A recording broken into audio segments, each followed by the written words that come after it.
최근 아침에 깨어나 수년간 너무나 당연하게 여겼던 어떤 것이 단순히 사라졌다는 사실을 갑자기 깨달은 적이 있으신가요? 과거에는 노력하지 않아도 저절로 나타나던 아침 발기가 요즘은 점점 더 나타나지 않습니다. 50세 이상의 많은 남성들이 이러한 변화를 알아차리지만 이에 대해 말하는 경우는 드뭅니다. 심지어 진짜 설명을 찾는 경우는 더욱 드뭅니다. 저는 주로 그 나이에는 정상입니다 라는 한 문장을 댔습니다. 문제는 이것이 전적으로 사실이 아니라는 것입니다. 아침 발기는 단순히 성적인 문제가 아닙니다. 이것은 남성의 몸이 매일 보내는 가장 중요한 신호 중 하나로 혈액순환, 신경계, 호르몬, 수면의 질에 대한 정보를 알려줍니다. 폴란드에서 수천 명의 50대 남성들이 이 신호를 점차 잃어가고 있으며 몸이 그들에게 무언가를 말하려 한다는 사실을 깨닫지 못하고 있습니다. 더 나쁜 것은 많은 남성들이 실제로 무슨 일이 일어나고 있는지 이해하기보다는 걱정하고 스트레스를 받고 심지어 부끄러워하기 시작한다는 것입니다. 그리고 스트레스는 상황을 더욱 악화시킬 뿐입니다.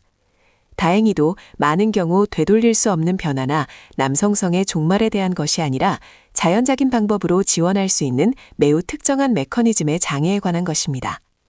이 자료에서 저는 왜 50세 이상의 남성들에게 아침 발기가 사라지는지, 그리고 잠자리에 들기 전에 간단한 습관 하나가 몸이 이미 잃어버렸다고 생각했던 것을 되찾는 데 어떻게 도움이 될 수 있는지 보여드릴 것입니다.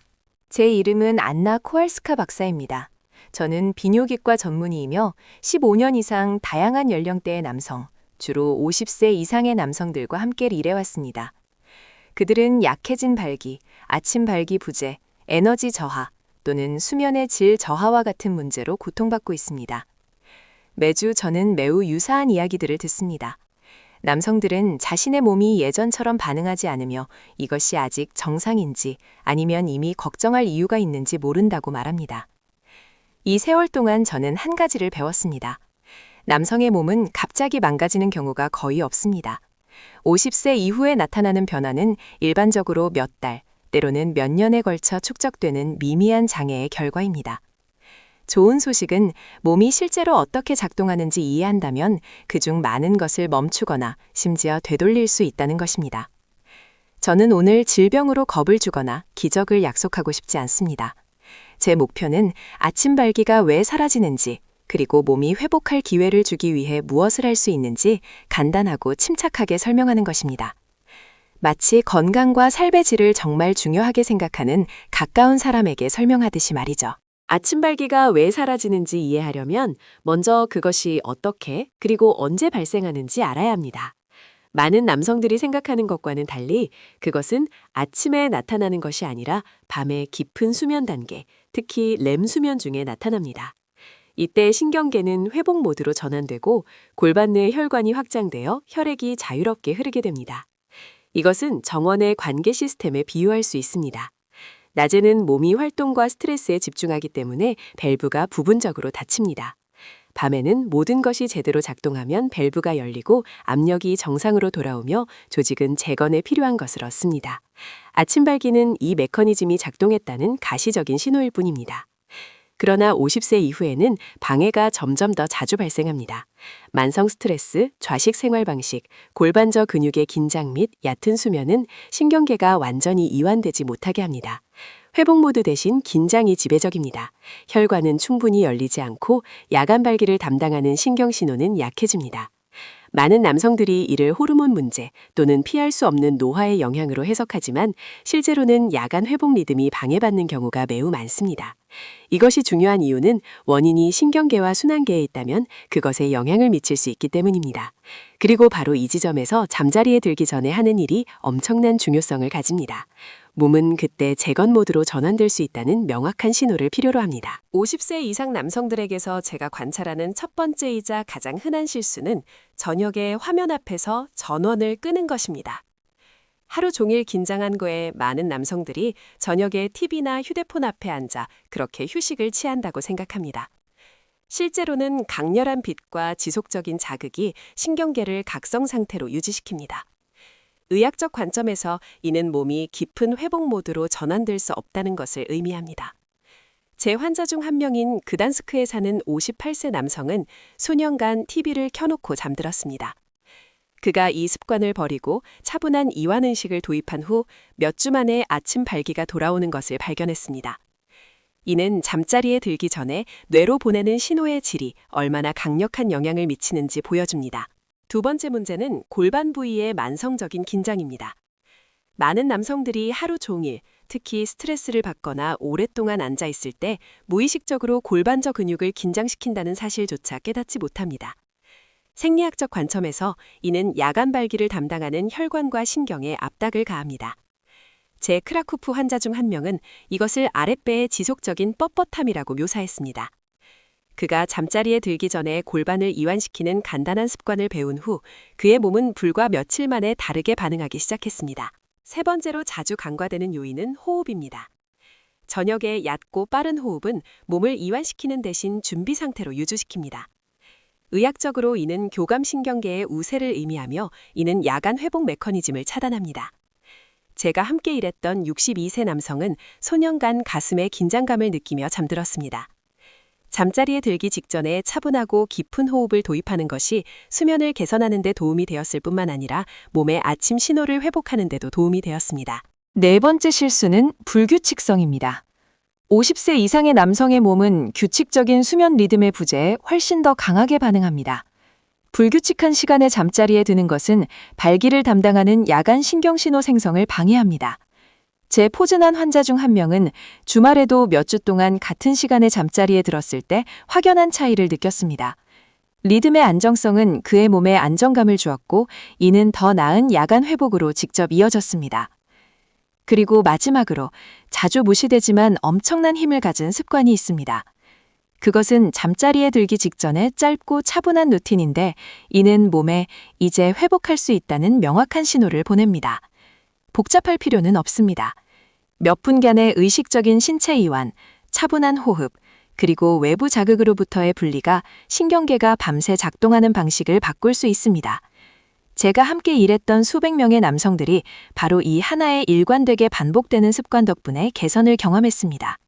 브로츠와프 근교에 사는 61세의 마렉이라는 환자가 기억납니다. 그는 크게 아픈 곳이 있어서가 아니라 오랫동안 몸이 점점 꺼지는 것 같다는 느낌 때문에 저를 찾아왔습니다. 그는 수년간 아침 발기가 자신에게는 아주 자연스러운 일이었는데 갑자기 사라졌다고 말했습니다. 처음에는 간헐적으로, 나중에는 완전히 사라졌다고요. 의심과 스트레스가 시작되었고 시간이 지나면서 실망할까봐 친밀감을 피하게 되었다고 했습니다. 마렉은 이것이 나이나 호르몬 문제라고 확신했습니다. 하지만 검사 결과 아무런 이상도 발견되지 않았습니다. 눈에 띄는 것은 그의 생활 방식이었습니다. 그는 하루 종일 긴장 상태로 지냈고 저녁에는 오랫동안 화면 앞에 앉아 있었으며 수면은 잦고 자주 끊겼습니다. 그의 몸은 사실상 한 번도 완전한 회복 단계에 들어가지 못했습니다. 저는 그에게 아주 간단한 변화를 제안했습니다. TV를 보며 단절되는 대신 잠자리에 들기 전 짧고 차분한 의식을 도입했습니다. 몇 분간의 신체 이완, 의식적인 호흡, 그리고 규칙적인 취침 시간이었습니다. 다른 것은 없었습니다. 3주 후 그는 예상치 못한 말을 했습니다. 잠을 더 잘 잘 뿐만 아니라 아침에 다시 제 몸이 살아있다는 느낌이 듭니다. 아침 발기가 돌아오기 시작했고 그와 함께 평온함과 자신감도 찾아왔습니다. 이 이야기는 매우 중요한 것을 보여줍니다. 50세 이후 남성의 몸은 작동을 멈추지 않습니다. 단지 회복에 적절한 조건을 얻지 못할 뿐입니다. 일단 그 조건을 되찾으면 몸은 회복 능력으로 놀라움을 선사할 수 있습니다. 이 자료에서 단 한 가지를 기억해야 한다면 이 생각을 기억하십시오. 아침 발기가 사라지는 것은 50세 이후에는 그래야만 하기 때문이 아닙니다. 많은 경우 이것은 몸이 야간 회복에 적절한 조건을 갖추지 못하고 있다는 신호입니다. 신경계가 충분히 이완되지 않고 골반 내 혈액순환이 약해지며 수면이 가장 중요한 기능인 재건을 수행하지 못하게 되는 것입니다. 당신의 몸은 매일 저녁 속도를 늦출 수 있다는 명확한 신호를 기다립니다. 잠자리에 들기 전 몇 분간의 평온함, 규칙성, 그리고 의식적인 이완은 대부분의 남성이 생각하는 것보다 더 많은 것을 바꿀 수 있습니다. 이것은 사소한 행동이 아닙니다. 이것은 신경계, 호르몬, 혈관의 야간 작동이 의존하는 기초입니다. 제가 함께 일했던 많은 남성들은 시간이 지난 후 가장 큰 변화가 발기 자체의 개선이 아니라 자신의 몸에 대한 통제감을 되찾은 것이라고 말씀했습니다. 두려움이 사라지고 평온함이 찾아왔으며 그와 함께 더 큰 자신감과 더 나은 삶의 질을 얻었습니다. 그리고 이것은 어떤 나이에도 가능합니다. 모든 것을 한 번에 바꿀 필요는 없습니다. 급진적인 방법이나 압박도 필요하지 않습니다. 단 하나의 저녁 습관부터 시작하고 몸이 만들어진 대로 밤에 스스로 회복하도록 내버려 두십시오. 자신에게 이 기회를 주십시오. 당신의 몸은 여전히 반응할 수 있습니다. 이 자료가 당신의 몸이 보내는 신호를 더 잘 이해하고 당신이 여전히 건강에 실질적인 영향을 미칠 수 있다는 느낌을 주었다면 채널을 구독하시기를 권합니다. 저는 50세 이상의 남성들을 위해 특별히 고안된 의학적 지식, 임상 경험 및 일상생활에서 적용할 수 있는 간단한 해결책을 정기적으로 공유합니다. 영상 아래에 댓글을 남기고 가장 자주 겪는 문제나 다음 자료에서 듣고 싶은 주제에 대해 적어주십시오. 종종 시청자들의 질문이 남성 건강에 대한 대화에서 정말 중요하고 간과되는 것이 무엇인지 보여줍니다. 비슷한 어려움을 겪고 있는 아는 사람이 있다면 이 영상을 공유해 주십시오. 때로는 한 가지 차분한 정보만으로도 누군가가 걱정을 멈추고 행동을 시작할 수 있습니다. 다음 에피소드에서는 50세 이후 남성 호르몬 균형을 압박감 없이 극단적인 방법 없이 지원하는 간단한 방법에 대해 이야기할 것입니다. 자신을 돌보고 삶의 질을 되찾는 데는 결코 늦지 않았다는 것을 기억하십시오.